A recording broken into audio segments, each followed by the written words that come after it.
সোমবার বৃহস্পতিবার রোজা রাখা সুন্নাত, যেটা আমাদের দেশে সাধারণত রাখে না।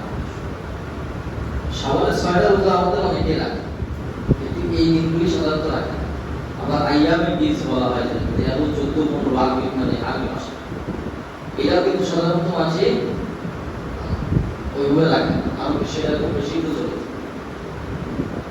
আমরা যদি কালকের থেকে শুরু করি, অর্থাৎ আজকে রাত্রে যদি ছেলেকে কাল থেকে যদি টানা বৃহস্পতিবার পর্যন্ত রোজা রাখি, তাহলে শাওয়ালের 6টাও হয়ে যায়, আইয়ামে বীজও হয়ে যায়, আবার সোমবার আর বৃহস্পতিবারও হয়ে যায়।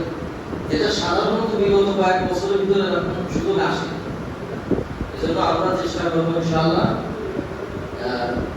এই শাওয়ালের 6টা রোজা রাখি, তাহলে আমরা ইনশাআল্লাহ 3টা সুন্নাত একবারে আদায় হয়ে যাবে আশা করছি ইনশাআল্লাহ। হ্যাঁ, কালকে থেকে রোজা রাখবো। আজকে সেহরি খাওয়া মানে তো বুঝেছেন, মানে রাত্রে